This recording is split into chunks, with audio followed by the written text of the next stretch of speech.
آپ یاد رکھیے گا، ہم یہ کہا کرتے ہیں کہ بیت النور تعلیمی اور تربیتی ادارہ نہیں ہے، تربیتی اور تعلیمی ادارہ ہے۔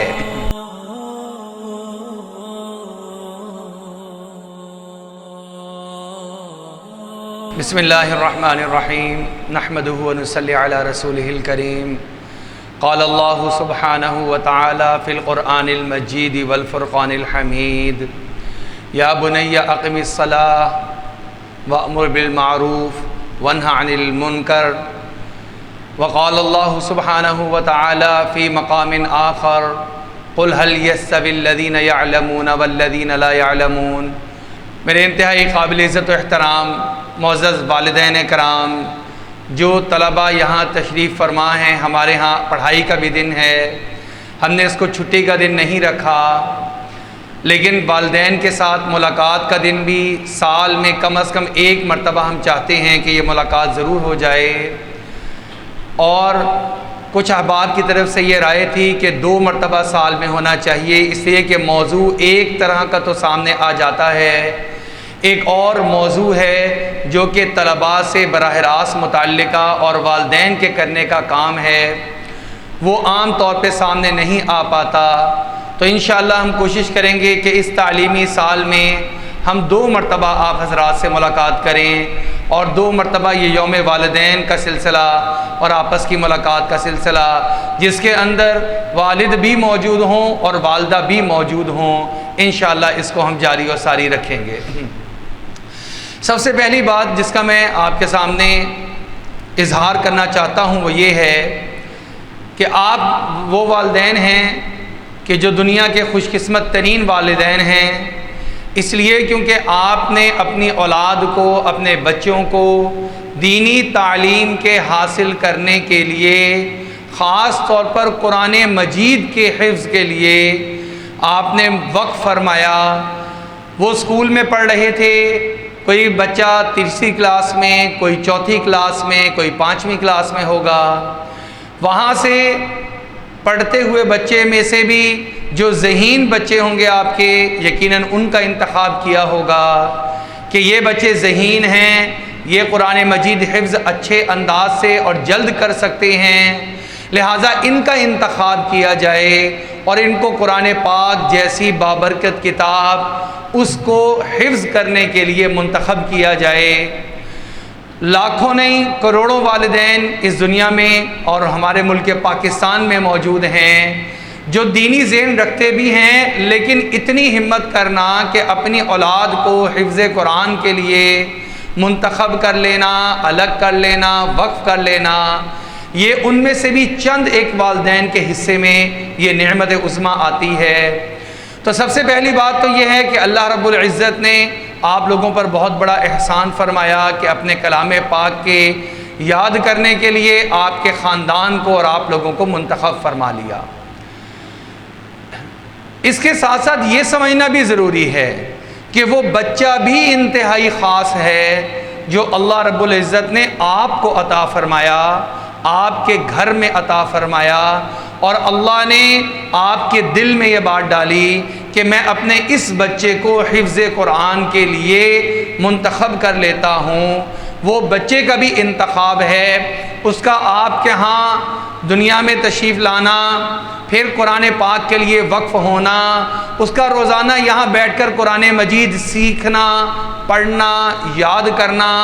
کیونکہ یہ سارا کام تو وہ بچہ خود کر رہا ہے۔ آپ گھر میں اس سے سن لیتے ہیں، آپ اس کے لیے یونیفارم کی تیاری، لنچ کی تیاری، وقت پہ پہنچانا، مہینے کے بعد ان کی فیس ادا کر دینا، اور اس کے علاوہ ان کے لیے گھر میں استاد صاحب کا انتظام اور اس طرح کی چیزوں کا انتظام آپ یقیناً کرتے ہیں، لیکن سبق یاد کرنا یہ تو بچے کو خود پڑتا ہے۔ سب کی یاد کرنا یہ بچے کا اپنا کام اور اپنی محنت ہوا کرتی ہے، منزل کو یاد کرنا، دہرانا یہ بچے کا اپنا کام ہوا کرتا ہے، لہٰذا یہ بچے بھی انتہائی قابل قدر ہیں، قابل فخر ہیں اور قابل عزت و احترام ہیں۔ والدین کی بات میں نے کر دی، میں نے بچوں کی بات بھی کر دی، لیکن یہ کبھی بھی بات مکمل نہیں ہو سکتی جب تک ہم استاد اور ادارے کے کردار کو بیچ میں نہ رکھیں اور اس کو تسلیم نہ کریں۔ وہ ادارے بھی انتہائی اللہ کے فضل اور کرم اور رحمت کے سائے میں ہیں جو اس کا انتظام کرتے ہیں کہ ایک جگہ بنا دی جائے، وہاں پر بیٹھنے کے لیے سہولیات ہوں، وہاں پر ان کو پڑھانے کے لیے اساتذہ کا تقرر ہو جائے، ان کی نگرانی کے لیے ایک نظام چلے،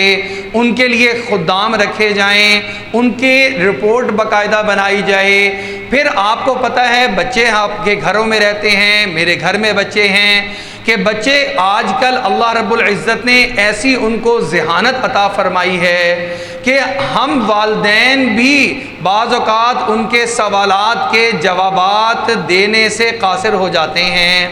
بچے کی اتنی شرارتیں بعض اوقات گھر میں ہوتی ہیں کہ اب ماحول بھی وہ آ گیا کہ جس طرح پہلے ہم جب چھوٹے بچے تھے اور حفظ کر رہے تھے اس وقت کا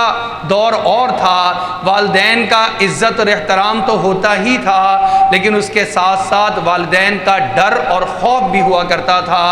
ہمیں اس بات کو اچھی طرح اس بات کا اندازہ ہوتا تھا اگر ہم نے یہ کام جس سے ہمیں منع کر دیا گیا ہے اگر دوبارہ کیا تو عین ممکن ہے کہ جھڑکیاں پڑیں، سختی اور غصے والے کلمے سننے پڑیں، اور اگر پھر دوبارہ دہرایا تو عین ممکن ہے کہ ہماری اچھی خاصی دھلائی ہو جائے، اچھی خاصی پٹائی ہو جائے۔ اور ہمیں اس بات کا کئی مرتبہ تجربہ بھی ہو چکا تھا، اس لیے وہ ساری چیزیں سامنے تھیں۔ لیکن آج کا دور اس طرح کا دور نہیں رہا ہے۔ آج کل بچوں کے دلوں میں نہ تو وہ عزت اور احترام ہے، نہ وہ ڈر اور خوف ہے۔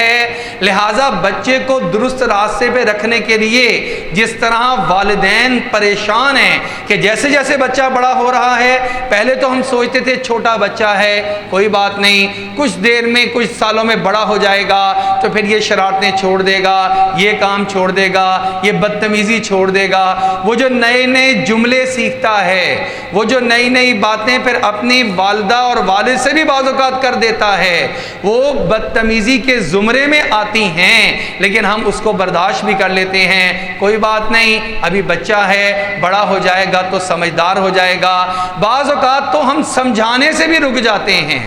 چلیں مارنا، پیٹنا، تنبیہ کرنا، ڈانٹنا، غصے ہونا، کوئی سزا دینا، یہ تو ایک الگ معاملہ ہے، لیکن ہم بعض اوقات بچے کو حرکت کو دیکھتے ہیں اور اس کے اوپر مسکرا دیتے ہیں، خاموش ہو جاتے ہیں، اسے سمجھانے والا عمل اس کو بھی چھوڑ بیٹھتے ہیں۔ پھر جب کچھ اس کی عادات پختہ ہو جاتی ہیں، پھر جب ہمیں خیال آتا ہے جتنا بڑا ہوتا جا رہا ہے اتنا زیادہ زبان میں بدتمیزی آتی چلی جا رہی ہے، پھر ہم روکنے کی کوشش کرتے ہیں تو بچہ ہمارے سامنے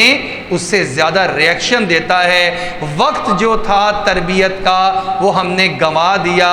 اب وقت گزر چکا ہے، اب آپ اس کو ڈانٹیں گے، اب سختی کریں گے تو یہ غلطی ہوگی۔ لہٰذا ہم یہاں پر جو بیٹھے اور جمع ہوئے ہیں اور بچوں کو اسی لیے وہاں پر تعلیم میں مشغول رکھا، ہمارے آپس میں سمجھنے سمجھانے کی بات یہ ہے کہ کیا پھر ایسے ماحول میں والدین، اس کا ادارہ اس بچے کی تعلیم اور تربیت کو کیسے سر انجام دے کہ جو کہ کل میرے لیے بھی ذخیرہ آخرت ہے، آپ کے لیے بھی ہے، وہ کل ہماری قوم کا مستقبل بھی ہے، کل اس کے ہاتھ میں ہی وہی استاد بنے گا، وہی کسی جا کے محکمے میں بیٹھے گا، وہی گھر کا سربراہ بنے گا، وہ کسی کا بھائی ہے، وہ کسی کی بہن ہے، وہ کسی کے رشتے میں ناطے میں چچا زاد تایا زاد ہے۔ یہ معاشرے میں کیا کرے گا اگر ہم نے اس کی تربیت کو آج نظر انداز کر دیا؟ یہ بڑی اہمیت کی حامل بات ہے۔ آج سب سے بڑا مسئلہ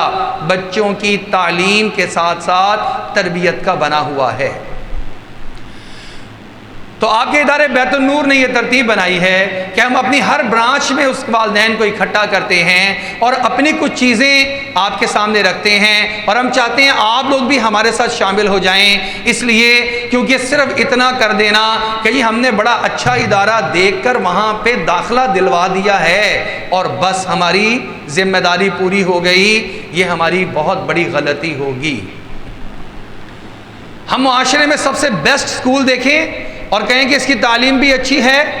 اور اس کی تربیت بھی جو ہے وہ اچھی ہے، بس میں نے وہاں جا کے داخلہ کروا دیا، اب سال بعد 2 سال بعد کبھی آ کر پوچھا بھی نہیں بچے کی تعلیمی کارکردگی اور رپورٹ کیا ہے، روزانہ بچے کی کام کو ڈائری کو دیکھا ہی نہیں، بچہ کیا کر کے آ رہا ہے، اور جب کوئی پوچھتا ہے تو اس کے اوپر ہم یہ جملہ کہہ دیتے ہیں کیا کریں، بیت النور جیسے ادارے میں داخلہ کروا دیا، وہاں سے خراب ہو کر آ گیا، اب بتائیں ہم اس کے علاوہ اور کیا کر سکتے ہیں؟ میں تو صبح جاتا ہوں اور رات کو واپس آتا ہوں، اب میں بچے کے لیے روزی روٹی کماؤں، پیٹ پوجا کا انتظام کروں، یا میں بچے کو وقت دوں؟ تو یاد رکھیے بچے کو وقت دینا، آپ کے جا کر محنت مزدوری کرنا وہ بھی ایک ذمہ داری اور فرض ہے، لیکن وہاں تک جہاں تک آپ کے روزمرہ کے اخراجات پورے ہو جائیں، اور اس بچے کو وقت دینا، اس کی تعلیم و تربیت میں حصہ لینا یہ اشد ضروری ہے۔ آپ یہ کہہ کر اپنی ذمہ داری سے ہرگز بھی سبق دوش نہیں ہو سکتے کہ میں کیا کر سکتا ہوں، میں تو صبح سے جاتا ہوں شام کو آتا ہوں، اب یہ بچے ادارے کے حوالے ہیں، روز 3 سال جاتا رہا بچہ، 4 سال جاتا رہا، یاد رکھیں ادارہ آپ کے تعاون کے بغیر کسی بچے کی تعلیم اور تربیت مکمل نہیں کر سکتا ہے۔ یہ ایک تکون ہے، بچہ جس کے اوپر محنت ہونی ہے، اس کے اساتذہ جو اس کے اوپر تعلیم پر بھی توجہ دے رہے ہیں، اس کی تربیت کے لیے ماحول بھی بنائیں گے، اس کے والدین جن کا اصل وہ اثاثہ ہے، اصل سرمایہ ہے، یہاں پر 3 سال رہے گا، 4 سال رہے گا، ساری زندگی تو آپ کے ساتھ رہنا ہے، آپ جتنی اس میں محنت کریں گے وہ بڑا ہو کے اتنا ریٹرن کر دے گا۔ آج آپ صرف اداروں کے حوالے کریں گے تو وہ بھی بڑا ہو کے آپ کو کسی ادارے کے حوالے ہی کرے گا کہ یہ ان کی ذمہ داری ہے سنبھالنا۔ اس لیے بہت اہم بات یہ ہے اپنے بچوں کی تعلیم اور تربیت پر توجہ دینا۔ ہم آج تربیت پر زیادہ بات کریں گے، تعلیم پر مختصر آخر میں ضرور گفتگو کریں گے۔ گویا آج ہمارا، اور بیت النور ویسے بھی آپ یاد رکھیے گا، ہم یہ کہا کرتے ہیں کہ بیت النور تعلیمی اور تربیتی ادارہ نہیں ہے، تربیتی اور تعلیمی ادارہ ہے۔ ہمارے اساتذہ نے ہمیں سکھایا اگر تعلیم کی کوئی کمی رہ بھی گئی تو وہ زندگی میں بھری پڑی ہے اس کو پورا کرنے کے لیے، لیکن تربیت میں اس زمانے میں کمی رہ گئی، بڑا مشکل ہے کہ ساری زندگی اس کو درست کر سکے۔ لہٰذا ہم اپنے شعبہ حفظ میں بھی کوشش کرتے ہیں، مختلف مزاجوں کے بچے آتے ہیں، مختلف گھرانوں سے بچے آتے ہیں، مختلف بیک گراؤنڈ سے تعلق رکھنے والے بچے آتے ہیں، بعض بچے بڑے دینی گھرانے سے تعلق رکھتے ہیں، بعض بچے متوسط دینی گھرانے سے تعلق رکھتے ہیں، اور بعض بالکل ہی ماڈ اسکاڈ گھرانے سے تعلق رکھتے ہیں، لیکن یہ ایک تعلیمی اور تربیتی اور تعلیمی ادارہ ہے، اس کے دروازے پوری امت کے لیے کھلے ہوئے ہیں۔ اب ایسے مختلف مزاج کے گھروں سے آنے والے بچے، ان کو ایک درسگاہ میں بٹھانا، ان کو پھر مختلف ذہنیت کے حامل بچے، کوئی ذہین ہے، کوئی متوسط ہے، کسی کے گھر میں بالکل ہی دھیان و توجہ نہیں، یہاں سے قرآن مجید بند کرتا ہے واپس یہیں پہ آ کے کھولتا ہے، اس طرح کا بھی گھرانے ہمیں ان سے بھی سامنا کرنا پڑتا ہے اور واسطہ پڑتا ہے۔ ان سب کو استاد محترم کا اچھا انتخاب کرنا، ان کی یہ پوری تسلی اور ان کے پوری برداشت کے ساتھ پورے 6 گھنٹے بچوں کو لے کے چلنا اور ان کو الف با تا سے سکھا کر اور پھر حفظ کی طرف لگا کر حفظ مکمل کروانا، یہ ان استاد کا بہت بڑا کارنامہ ہے جس کی جزا اور اجر اللہ رب العزت ہی اسے عطا فرما سکتا ہے۔ اگر اس میں کسی ساتھی کو شک ہو تو آدھا سپارہ صرف اپنے ذمے لے کر دیکھ لیجئے، اور وہ کوئی بھی سپارہ آسان سا دیکھ لیجئے کہ حضرت یہ جو آدھا سپارہ ہے یہ انشاءاللہ میں یاد کراؤں گا اپنے بچے کو، آپ ذرا اس کو سبق دیجئے، پھر اس کو سنیے، پھر اس کو یاد کرنے کے لیے سبقی کی ترتیب بنائیں، پھر منزل، پھر آپ دیکھیں کہ بچے کے ساتھ کیسا لگنا پڑتا ہے۔ بڑا ہی 100 میں سے شاید کو 2 یا 3 لوگ ایسے ہوں گے جو کہ اس میں کامیاب ہوں، ورنہ جلدی جان چھڑا دیں گے یا ہائپر ہو ہو جائیں گے، پھر اس کو مار پیٹ بھی دیں گے، پھر یاد کیجئے گا اس استاد کا حوصلہ جو کہ ایک نہیں بلکہ کلاس میں 18 اور 20 بچوں کو لے کر چل رہا ہے، اور اس کے ساتھ بھی وہ تمام تر ضروریات، وہ تمام تر حالات لگے ہوئے ہیں، اس کے باوجود وہ احسن انداز سے بچے کی پرورش کر کے اس کو بڑھاتا چلا جا رہا ہے۔ یہ ہے ادارے کا کردار، ادارہ کیا کر سکتا ہے۔ پھر جب کبھی کوئی کمی بیشی آتی ہے اور ہم آپ سب کو ویلکم کہتے ہیں کہ آپ ہمیں بتائیں، پھر ہم اس کے مطابق درستگی کی طرف چلے جاتے ہیں۔ ادارہ آپ کے بچوں کو اپنے پاس رکھ کر تربیت کرنے، تعلیم دینے کے لیے تیار ہے، لیکن آپ کی معاونت کے بغیر یہ ممکن نہیں ہوگا۔ یہ بات سمجھنے کے بعد اب ہم اگلی بات کی طرف چلتے ہیں۔ سب سے اہم بات یہ ہے کہ تربیت کی ضرورت کیا ہے۔ ایک وہ بچہ جس کو تربیت نہیں ملی، ہمارے معاشرے میں ہمیں کئی لوگوں سے واسطہ پڑتا ہے، کچھ لوگ ایسے ہوتے ہیں جن کی تربیت صاف پتہ لگتا ہے کہ تربیت نہیں مل سکی، اور کچھ ایسے تربیت یافتہ ہوتے ہیں کہ جب ہم ان سے ملتے ہیں تو معلوم ہوتا ہے بڑا تربیت یافتہ ہے، کسی اچھے خاندان کا ہے، کسی اچھے استاد کی شاگردی میں آیا ہوگا، اچھے لوگوں کے ساتھ اس کا اٹھنا بیٹھنا ہے، جھوٹ نہیں بولتا، دھوکہ نہیں دیتا، کسی کا برا نہیں چاہتا۔ اور ایک وہ ہے کہ جس کا ہر وقت یہی ہے کہ کسی طریقے سے میں داؤ لگا لوں، کسی طریقے سے میں جھوٹ بول دوں۔ تو یہ تربیت کا فرق ہوا کرتا ہے۔ تو پہلے ہم تربیت پر بات کریں گے، اس کے بعد انشاءاللہ ہم تعلیم پہ بات کریں گے۔ سب سے پہلی بات، تربیت کی ضرورت اور اہمیت وہ کیا ہے۔ یہ آپ دیکھ رہے ہیں کہ ایک پودا ہے چھوٹا سا، ربا یربی تربیہ کا، اگر عربی کے اندر آپ اس کا ماخذ اور مصدر اور اس کے معنی دیکھیں تو کسی چیز کو بالکل آغاز سے اس کا خیال رکھنا، دھیان رکھنا، اس کو پانی دینا، اس کی پرورش کرنا اور اس کو درجہ کمال تک پہنچا دینا، یہ تربیت کہلاتا ہے۔ اس کا مطلب یہ ہوا کہ تربیت کوئی ایک دن کا کام نہیں ہے، ایک ہفتے کا کام نہیں ہے، ایک مہینے کا کام نہیں ہے، ایک سال کا کام نہیں ہے، بلکہ یہ لگاتار مسلسل ایک عمل ہے۔ اس کو ہمیں سمجھنا ہوگا،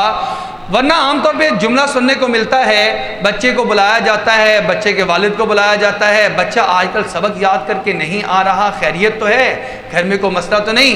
والد صاحب کہتے ہیں میں تو اس کو کہتا ہوں کہ تو پڑھ لیا کر، اور میں نے تو اس کو 20 مرتبہ کہا ہے۔ تو یہ جو کہنا ہے، اور میں نے ایک دفعہ کہا نہیں مانتا، میں کیا کروں؟ اصل میں یہ سمجھنا ہوگا کہ تربیت ایک مسلسل عمل کا نام ہے، اور اس کے لیے جو جیسی ہر چیز کی تربیت الگ ماحول میں ہوتی ہے۔ ہر ایک پودا، کسی کو دھوپ زیادہ چاہیے، کسی کو چھاؤں چاہیے، کسی کو پانی زیادہ چاہیے، کسی کو پانی 10-15 دن میں ایک مرتبہ چاہیے۔ مختلف طرح کے جو ہیں وہ پودے ہیں، مختلف طرح کے بچے ہیں، ہر ایک کو تربیت الگ طرح سے چاہیے، لہٰذا ایک مسلسل عمل ہے۔ اس لیے یہ بات ہمارے ذہنوں میں رہنی بڑی ضروری ہے۔ سب سے پہلے تربیت کرنے لگیں گے تو ہمارے ذہن میں ایک جملہ اور ایک بات بار بار آنی چاہیے، وہ یہ اولاد کی حیثیت ہماری زندگیوں میں ہے کیا۔ جتنا بچوں نے آج کل تنگ کیا ہوتا ہے تو وہ تو ہم عام طور پہ کیا سمجھتے ہیں کہ بچے ایک مصیبت ہیں، بچے جو ہیں وہ یہ نہیں کر، ہم جملے آپس میں بول رہے ہوتے ہیں، والدہ وہ بھی بول رہی ہوتی ہے پتہ نہیں کب بڑے ہوں گے تو میں یہ کام کر سکوں گی، کب بڑے ہوں گے تو میں سکون کا سانس لوں گی، کب بڑے ہوں گے تو یہ اپنے برتن خود اٹھا کے رکھا کریں گے۔ اس طرح کے جملے والد کے زبان پہ بھی یہ جملے آ رہے ہوتے ہیں، وہ اس اضطراری کیفیت میں آتے ہیں جب تنگ ہو جاتے ہیں۔ تو یہ سب سے پہلی بات سمجھیں، اولاد ہے کیا؟ اولاد اللہ تعالیٰ کی ایک نعمت ہے۔ ان لوگوں سے پوچھیں جن کے ہاں اولاد نہیں ہے، ذرا معلومات لیں ان کی زندگیاں کیسی گزر رہی ہیں۔ ہم تو یہاں پہ کہتے ہیں بیٹا ہے، بیٹی بھی اللہ دے دے، بیٹیاں ہو گئیں اللہ بیٹا بھی دے دے۔ ہم تو یہ چوائس میں پڑ جاتے ہیں۔ جس کے پاس نہ بیٹا ہے نہ بیٹی، اس سے پوچھیں کہ تمہیں کیا چاہیے، وہ کہے گا بس اولاد چاہیے، اللہ چاہے بیٹی عطا فرما دے چاہے بیٹا عطا فرما دے، بس اولاد جو ہے نا ہماری وہ اس سے ہم محروم ہیں، یا بس اللہ سے دعا یہ ہے کہ ہمیں اولاد کسی طریقے سے اللہ پاک عطا فرما دے۔ میں ایک واقعہ کئی جگہ پہ بیان کرتا ہوں. ایک بہت بڑی فارم کی فیکٹری ہے، ماڈل ٹاؤن میں میری رہائش ہے، وہ ماڈل ٹاؤن میں ہمارے قریب رہتے ہیں. 12 کنال کا تقریباً ان کا گھر ہے اور دنیا کی ہر آسائش ان کے پاس موجود ہے، لیکن اگر نہیں ہے تو ایک اولاد کی نعمت نہیں ہے. انہوں نے جب شادی کے 12-15 سال گزرنے کے بعد اور ہر طرح کا علاج کروا لینے کے بعد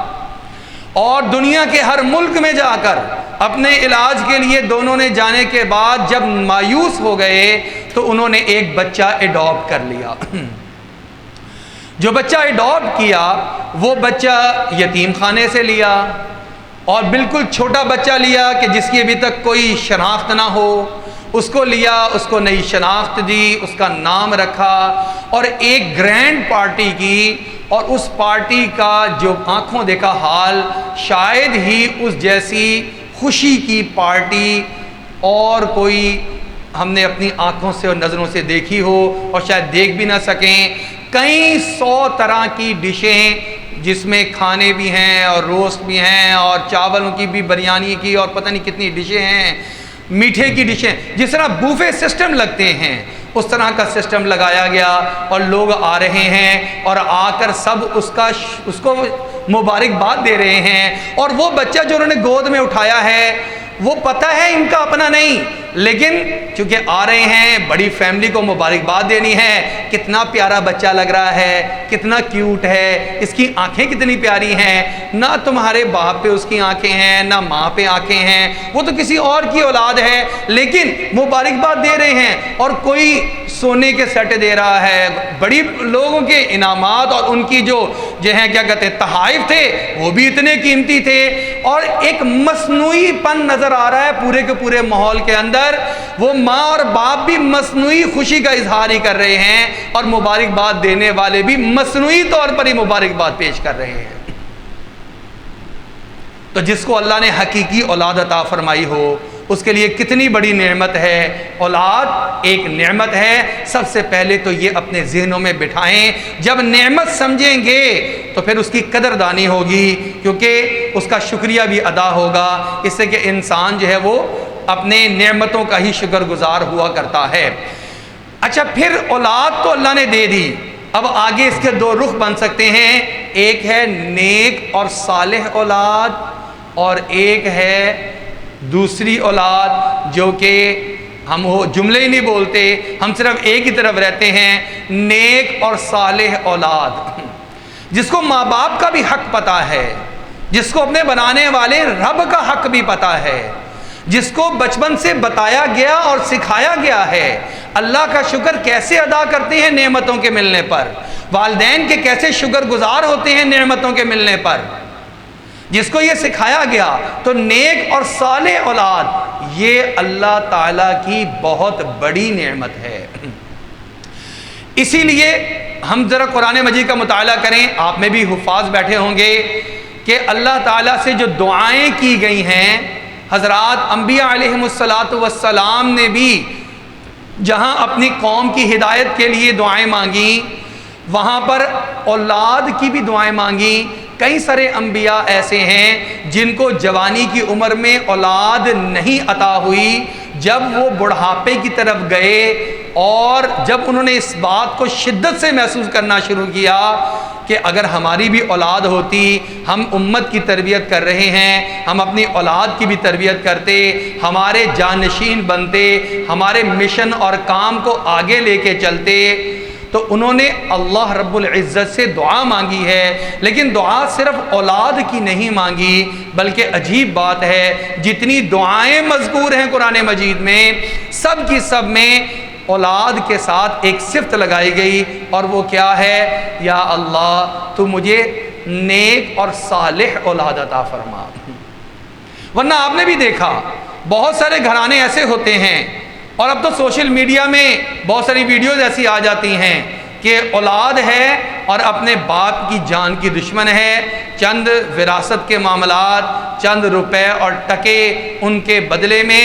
وہ ماں کو بھی مار رہی ہے، باپ کو بھی مار رہی ہے، اور ان کے نزدیک وہ کل کا مرتا آج دنیا سے چلا جائے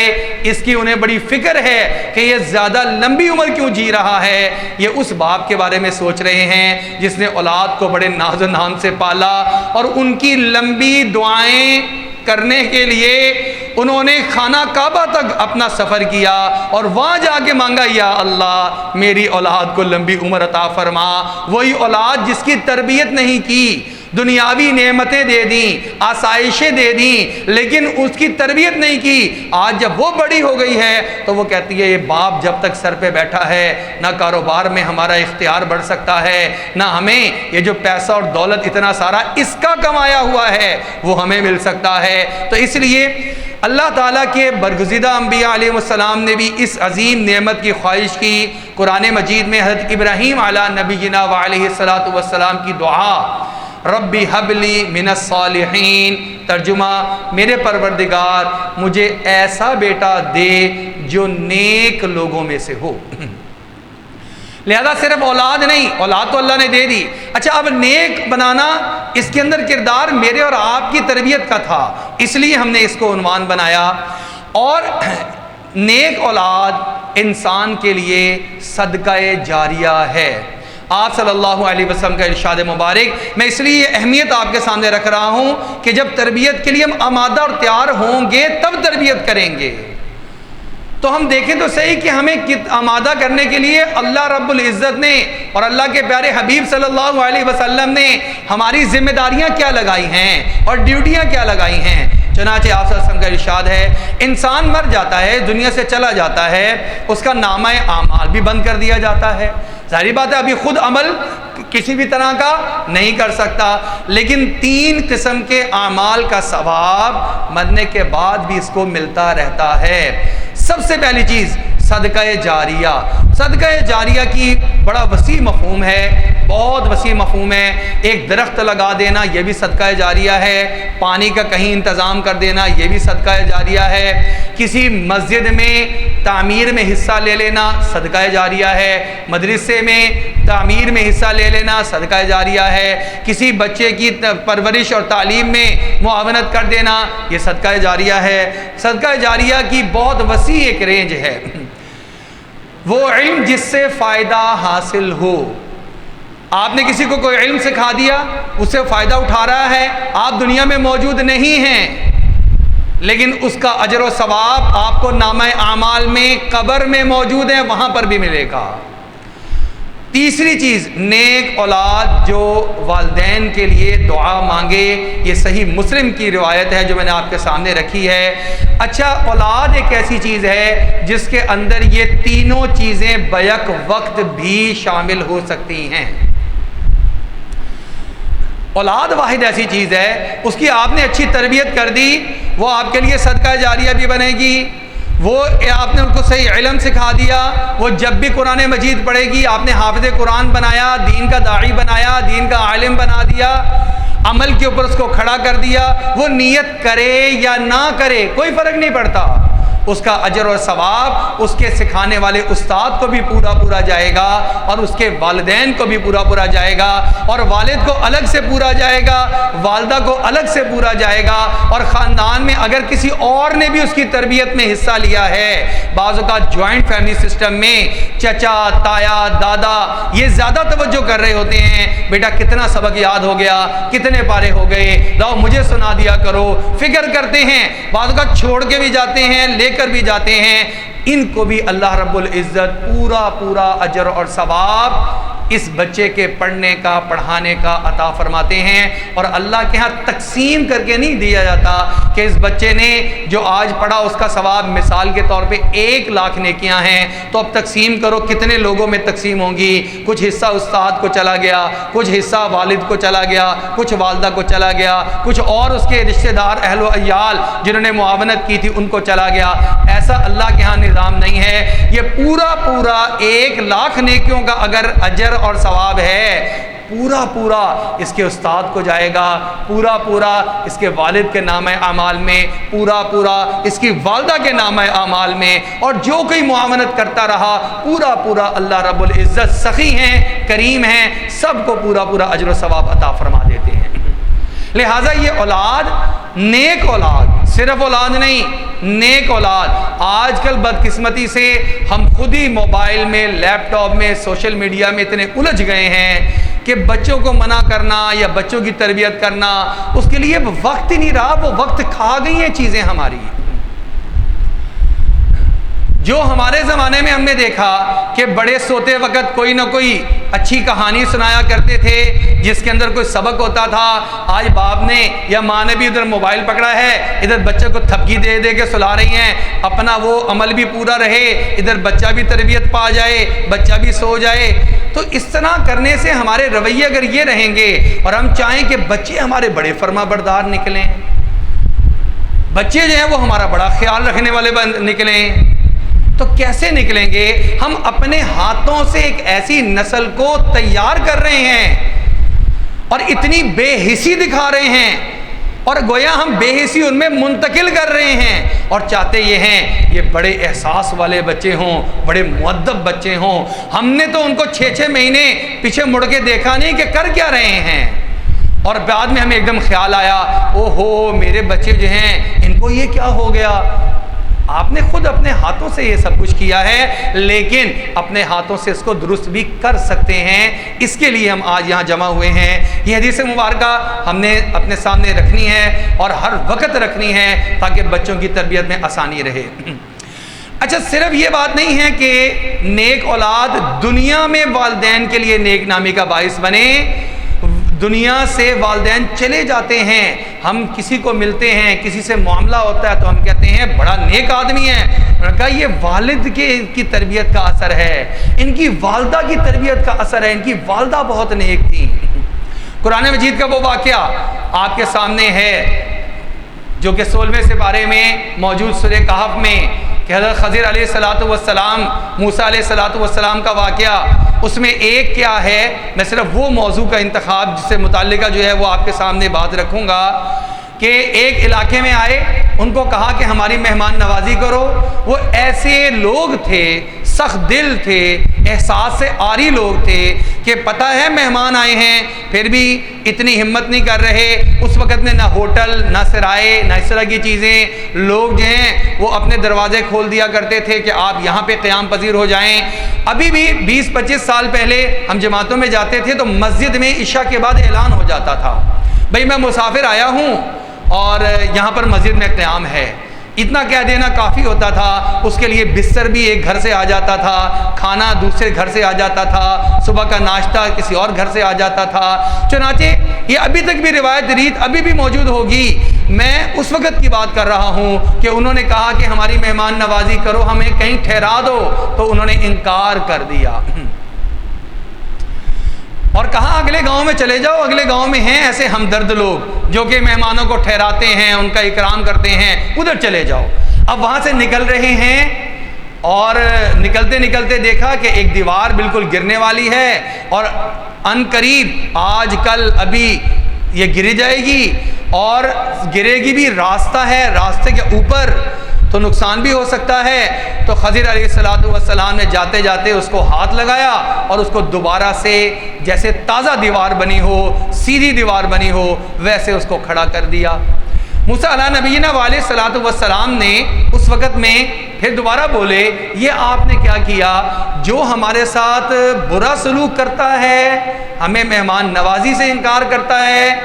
اس کے ساتھ آپ حسن سلوک کر رہے ہیں، آپ نے کیوں ان کی دیوار کو درست کر دیا؟ اچھا اگر یہ ہے کرنا ہی تھا تو پہلے ان سے طے کرتے کہ بتاؤ ہم ٹھیک کر دیتے ہیں، کیا مزدوری دو گے؟ مزدوری طے کر لیتے، کچھ رقم ملتی، ہم اس سے اپنا گزر اوقات کرتے اور پھر یہ کام کر دیتے۔ آپ نے مفت میں ان کا یہ کام کر دیا۔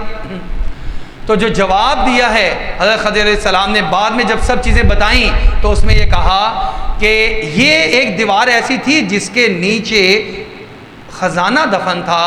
وَكَانَ أَبُوهُمَا صَالِحًا، ان کے والد بڑے نیک تھے، اللہ نے اس نیکی کا اثر نسلوں میں جاری کیا ہے۔ یہ بچے ابھی چھوٹے ہیں، دیوار گر جاتی، وہ خزانہ ان کے اعزاء و اقارب اور دوسرے لوگ جو کہ ویسے ہی بے حص ہیں، وہ تو تم نے دیکھ ہی لیا، وہ لوٹ کے کھسوٹ کے آپس میں بانٹ لیتے۔ اللہ نے ان کے والد کی نیکی کا صلہ اگلی نسل کو بھی دیا اور دوبارہ دیوار کھڑی ہو گئی۔ اب جب یہ 10-15 سال بعد دوبارہ گرے گی تو بچے بھی جوان ہو چکے ہوں گے، اپنا ساز و سامان اور مال و دولت سنبھال سکیں گے۔ یہ بات ذہن میں رکھیں کہ یہ اثر نیک اولاد کا یہ کوئی ایک اپنی زندگی تک باقی نہیں رہتا، بلکہ یہ آگے بھی چلتا ہے، نسلوں تک چلتا ہے۔ تو یہ ہم جو اپنے پاس ہمارے گھروں میں جو بچے ہیں، ان کو صرف ایک نسل نہ سمجھیں، ان کو کئی نسلیں سمجھیں، ان کو اس قابل بنائیں یہ اگلی نسل کی اچھی تربیت کر سکیں۔ یہ سلسلہ جاری رہے گا تو نسلوں تک آپ میں اللہ کی رحمتیں اور برکتیں سرایت کرتی چلی جائیں گی۔ آپ صلی اللہ علیہ وسلم نے ارشاد فرمایا، انسان کے جب اللہ کے ہاں درجات بڑھائے جائیں گے تو وہ کہے گا یا اللہ میرے لیے درجات کی بلندی کا کیا سبب بنا؟ وہ قبر میں ہے، اس کو پتہ نہیں کہ میں ایک دم میرا یہ اعزاز و اکرام ہوا، درجہ بلند۔ جواب ملے گا تیری اولاد جو تیرے مرنے کے بعد تیرے لیے استغفار کرتی ہے، بخشش کی دعا کرتی ہے، اس کا اثر یہ ہے کہ تو یہاں جو محتاج پڑا ہوا ہے اللہ نے تیرے درجے کو پہلے سے بلند فرما دیا۔ کتنی خوش نصیب ہوگی وہ اولاد جو کہ روزانہ اپنے والدین کے لیے بخشش کی دعا کر دیتی ہوگی۔ تو اس سے پہلے میں اپنے آپ سے سوال کروں، کیا میں اپنے والدین کے لیے روزانہ بخشش کی دعا کرتا ہوں؟ میرا کتنے عرصے بعد خیال جاتا ہے کہ میرے والد اور والدہ جو دنیا سے چلے گئے ان کی قبر کے اوپر بھی میں چلا جاؤں اور میں کچھ قرآن پاک پڑھ کے ان کو اصالِ ثواب بھی کر دوں۔ اگر میں نہیں کر پا رہا لیکن چاہتا ہوں آگے میری اولاد ضرور میرے لیے کرتی رہے، تو شاید یہ میں غلطی پر ہوں۔ مجھے اپنے عمل سے دکھانا ہوگا اپنی اولاد کو، عملی تربیت کرنی ہوگی۔ بیٹا آؤ میں نے قرآن پڑھ لیا، آؤ بیٹھو، دادا جان اور دادی جان، نانا جان اور نانی جان کے لیے دعائیں بخشش کرتے ہیں، دعائیں مغفرت کرتے ہیں۔ اس کو پتہ ہو کہ یہ بھی ایک کرنے والا کام ہے جس کو زندگی کی کتنی بھی مصروفیت آ جائے چھوڑا نہیں جا سکتا۔ میرے والد نے کبھی نہیں چھوڑا، میری تربیت ایسے کی ہے، لہٰذا میں بھی اس کو نہیں چھوڑوں گا۔ یہ ہے وہ تربیت جو اب جو میرے آپ کے بچے گھروں میں ہیں ہمیں ان کی کرنی ہے، لیکن تربیت میں سب سے پہلے اپنی کریں گے تو انشاءاللہ تعالی العزیز بچے دیکھ کر بڑی جلدی سیکھ لیں گے۔ والدین کی ذمہ داریوں میں ایک بڑی ذمہ داری اور فریضہ یہ ہے اپنی اولاد کی تربیت دینی ماحول میں ضرور کریں۔ ہم آج بچوں کے لیے جو ہمارے وقتوں میں آج سے 20-25 سال پہلے جب بچپن جنہوں نے گزارا ہے ان کے وقتوں میں لنچ میں اور ناشتے میں اتنی ورائٹی بازار میں بھی دستیاب نہیں تھی جتنی کہ آج دستیاب ہے، اور جتنی آج مارکیٹ کے اندر ایک ورائٹی موجود ہے بنے بنائے کھانوں کی، اور جتنا اب میں اور آپ تسلسل کے ساتھ اپنے بچوں کو باہر کی آؤٹنگ کروا دیتے ہیں اور باہر کے کھانے کھلوا دیتے ہیں، کبھی پیزا، کبھی برگر، کبھی اور باہر کے بہت اچھے اچھے ریسٹورنٹ ہیں ان کے اوپر لے جانا، تفریح کروانا۔ یہ میرے آپ کے زمانے میں جب ہمارا بچپن چل رہا تھا تو یہ چیزیں اتنی موجود نہیں تھیں، لیکن یہ چیز ضرور تھی کہ والد جب مسجد جاتے تھے تو وہ اپنے چھوٹے بچے کا انگلی پکڑ کے اپنے ساتھ مسجد کے ماحول میں ضرور بٹھایا کرتے تھے۔ جب کوئی وہاں پر حدیث شریف کی تعلیم کا حلقہ لگتا تھا تو وہ بھی ہمیں اپنے ساتھ بٹھا لیا کرتے تھے، اور اس ماحول چاہے ہمیں سمجھ میں آتی تھی کہ نہیں آتی تھی لیکن اس ماحول میں دینی ماحول میں ہمیں بٹھایا کرتے تھے۔ جمعے کے لیے آتے تھے تو ہمیں بھی ساتھ لایا کرتے تھے اور اپنے ساتھ بٹھایا کرتے تھے۔ ہم بعض اوقات اکثر اوقات بچے سو جاتے ہیں، سو جایا کرتے تھے، لیکن انہوں نے کبھی اس چیز کو یہ نہیں سوچا، اور لوگ باتیں بھی کرتے ہیں بعض اوقات یا آپ بچوں کو لے آئے، ہاں اتنا چھوٹا بچہ نہ ہو کہ جس کو جو ہے پاکی اور ناپاکی کا پتہ نہ ہو۔ ایک بچہ 7 سال کا ہے، 8 سال کا ہو گیا ہے، یہ وہ بچہ ہے جو کہ ماشاءاللہ سمجھ بوجھ رکھتا ہے۔ یہ سمجھ بوجھ رکھتا ہے، اور اگر اس کو آپ ساتھ کہیں لے کے جائیں تو جو چیزیں یہ سیکھ رہا ہے اس کا نقش بھی اپنے ذہن پہ بٹھاتا ہے۔ لہٰذا یہ یاد رکھیں، گھر میں ساری نعمتیں اور آسائشیں جمع کر دیں لیکن دینی ماحول نہیں دیا۔ آج کل بچوں کے کمروں میں الگ اے سی لگے ہوئے ہیں، ہمارے کمرے میں الگ اے سی ہیں، ظاہری بات ہے سہولیات سب چیزیں ہم دیتے ہیں ان کو، کھانا بعض اوقات ہم سے بھی زیادہ ان کی فکر ہوتی ہے آج بچوں نے کیا کھانا ہے،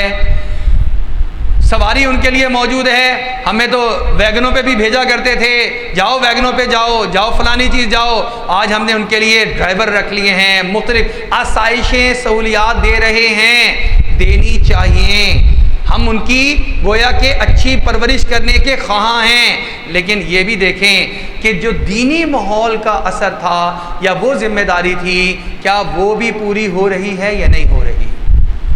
میرے پورے گھرانے میں نماز پڑھ رہا ہوں، میری اہلیہ نماز پڑھ رہی ہیں، بچوں میں سے کون کون نماز پڑھ رہا ہے؟ قرآن پاک کی تلاوت میں کر رہا ہوں، اہلیہ کر رہی ہے، جس بچے کو حافظ بنا رہے ہیں وہ کر رہا ہے، اس کے علاوہ کا کیا ماحول چل رہا ہے؟ یہ ساری چیزوں کا خیال رکھنا والدین کے فرائض میں شامل ہے۔ میں یہ نہیں کہہ رہا بہتر ہے، یہ فرض ہے، اس کا جواب اوپر جا کے اپنے اللہ کو آپ لوگوں نے اور میں نے دینا ہے۔ لہٰذا یہ فریضہ ہے کہ دینی ماحول میں ہم تربیت کریں۔ وہ ماحول آپ کو خود پتہ ہونا چاہیے کیسے بنے گا۔ لوگ جب تلاش کرتے ہیں تو بے تحاشا مواقع نکل آتے ہیں، بے تحاشا ہمارے محلوں میں جماعتیں آ کر ٹھہرتی ہیں، بیرون ممالک کی جماعتیں ہوتی ہیں، ان کے پاس جایا جاتا ہے، مسجد کے ماحول میں جایا جاتا ہے، کسی کا کسی اللہ والے سے تعلق ہے وہاں پہ ان کو لے کر جایا کرتے ہیں، اور پھر اس کے ساتھ کچھ انسینٹیوز جوڑ لیتے ہیں کہ اچھا آؤ چلیں، اور واپسی پہ جمعے سے جب ہم آئیں گے تو راستے میں انشاءاللہ ہم آپ کو آئس کریم بھی کھلا دیں گے۔ ویسے بھی تو ہم نے ان کی بیجا فرمائشیں اور باجا فرمائشیں کتنی پوری کرنی ہوتی ہیں، تو کیوں نہ اس کو ہم دینی ماحول کے ساتھ جوڑیں جو اس کے آگے بھی کام آ رہا ہو۔ حضرت انس رضی اللہ عنہ سے روایت ہے کہ رسول اللہ صلی اللہ علیہ وسلم نے ارشاد فرمایا، عجیب جملہ ہے تربیت کے اعتبار سے، اکرموا اولادکم وَأَحْسِنُوا أَدَبَهُمْ او کما قال علیہ الصلوۃ والسلام۔ ترجمہ، اپنی اولاد کا اکرام کرو اور اچھی تربیت کے ذریعے ان کو حسن ادب سکھاؤ۔ اچھا، آج تک ہم نے یہ سنا کہ اکرام یا ادب تو بڑوں کا ہوتا ہے، چھوٹوں کا تو نہیں ہوتا۔ حدیث مبارکہ 1450 سال پہلے سے ہماری رہنمائی کر رہی ہے، اپنی اولاد کا اکرام کرو۔ دوست بیٹھے ہوتے ہیں، ہم کوئی بات کر رہے ہیں، بچہ اندر آیا، آ کے اس نے کہا بابا بابا، ہم نے جھڑک دیا اس کو، چلے جاؤ یہاں سے، خبردار جو دوبارہ یہاں پر آئے، تنگ کر دیا تم نے، چلو وہاں جا کے بیٹھو۔ اچھا، بعض اوقات سامنے چیزیں پڑی ہوتی ہیں، بچہ آتا ہے کھیلتا کھیلتا، وہ سامنے بسکٹ ہے، کوئی چیز ہے، اب ہم اپنے اس مہمان کے سامنے اپنا بڑا اچھا تاثر رکھنا چاہتے ہیں، بچے نے آ کے جیسے ہی ہاتھ کوئی ڈالنے شروع کی، کوئی چیز کرنا شروع کیا، ہم نے اس کو ڈانٹ دیا، دفع ہو جاؤ یہاں سے، چلے جاؤ یہاں سے، خبردار اندر سے جاؤ، جا کے چیزیں لو۔ اپنی اولاد کو ہم جب اپنے قریب کرنے کے لیے تیار نہیں، اس کو گویا اکرام دینے کے لیے تیار نہیں، اس کو جھڑک کر اور پرے کر رہے ہیں، تو ہم یہ اولاد کا اکرام نہیں کر رہے ہیں۔ اولاد کا اکرام کریں آپ صلی اللہ علیہ وسلم، لیکن ساتھ یہ نہ ہو کہ اکرام کرتے کرتے یہ لگنا شروع ہو جائے کہ ہم ان کے ابا نہیں ہیں بلکہ یہ ہمارے ابا ہیں۔ ہمارے ساتھ حج میں ایک ساتھی تھے، اپنے بیٹے کو بھی لے کر آئے ہوئے تھے، بیٹے کی عمر تقریباً 14 سال ہوگی، تو وہ وہاں پر اپنے والد صاحب سے، اکلوتا بچہ تھا، وہ اپنے والد صاحب سے اس طرح بیہیو کرتا تھا کہ جیسے کہ کوئی اپنے ملازمین سے بھی شاید نہ کرتا ہو۔ تو میں نے ایک دن ان کو کہا کہ آپ اتنا زیادہ اپنے بیٹے کو آپ نے اتنا بدتمیز بنا دیا ہے، اتنا آپ نے اس کو کھلی ڈھیل دے دی ہے، تو کیا آپ کو یہ چیز محسوس نہیں ہوتی؟ تو انہوں نے آگے سے جملہ کہا، عثمان بھائی، جو اکلوتا بیٹا ہوتا ہے نا، اکلوتا ہی ہو اور بیٹا ہو، وہ بیٹا نہیں ہوتا، وہ باپ ہوتا ہے، وہ باپ ہوتا ہے۔ تو جب سے یہ پیدا ہوا ہم نے اس کو پلکوں پہ اٹھا کے رکھا، ہاتھوں پہ سجا کے رکھا، ہمیں پتہ ہی نہیں چلا کہ کب جو ہے ہمارا یہ لاڈ پیار اس کو خراب کرتے کرتے بدتمیزی کے اس درجے پہ لے گیا۔ اب یہ حالت ہو گئی ہے کہ یہ بدتمیزی کرتا ہے، میں اگر اس کو روک دوں تو یہ بدتمیزی میں اضافہ کر دیتا ہے، اگر میں بھی اس کے ساتھ سخت جملہ بولوں تو یہ بھی سخت جملہ بولنا شروع کر دیتا ہے۔ 1-2 سال کی بات ہے، اس کا قد میرے قریب آ گیا ہے، اگر میں نے سوچتا ہوں اگر اور سختی کی تو اگر میں نے اس پہ ہاتھ اٹھایا تو ڈر ہے کہ یہ بھی کہیں ہاتھ نہ اٹھا دے، تو بس اب تو یہی ہے جو چل رہا ہے، سلسلہ ہے۔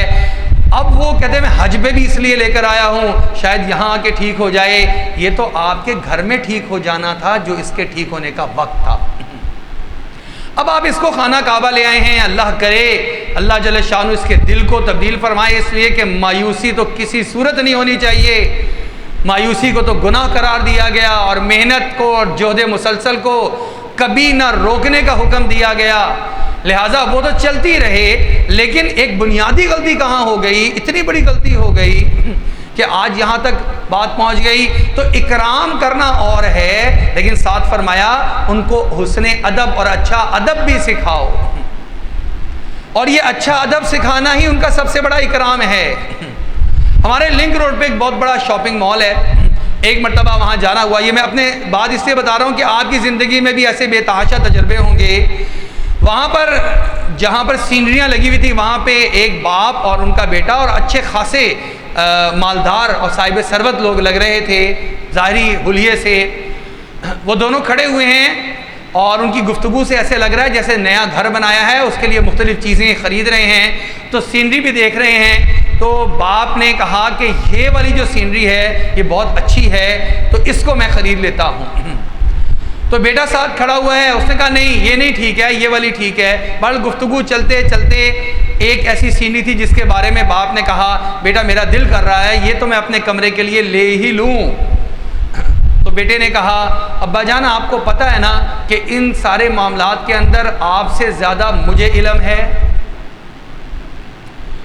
آپ سے زیادہ میں جانتا ہوں ان باتوں کو کہ کیا چیز کہاں پہ اچھی لگے گی، اور اس بچے کی عمر بھی 15-16 سال سے زیادہ نہیں تھی، لہٰذا آپ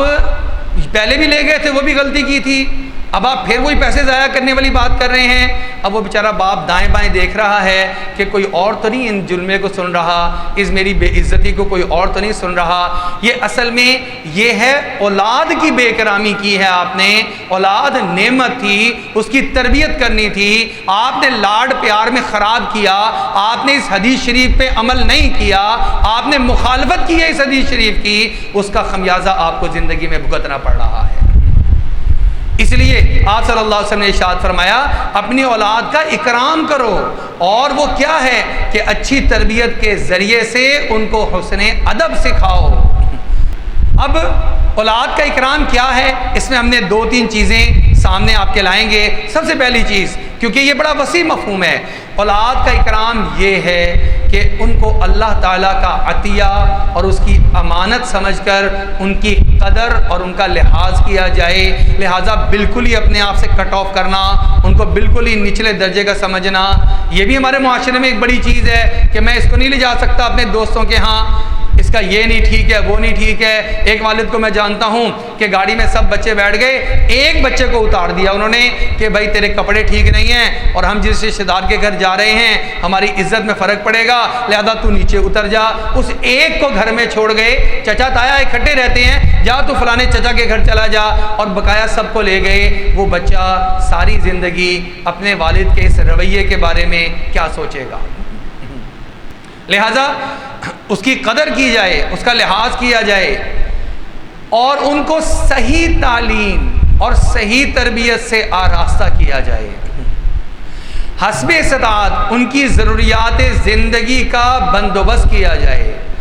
بہت دفعہ ایسے ہوتا ہے انسان کی اپنی طبیعت میں یا تو بہت زیادہ فضول خرچی ہوتی ہے یا حد سے زیادہ بخل ہوتا ہے،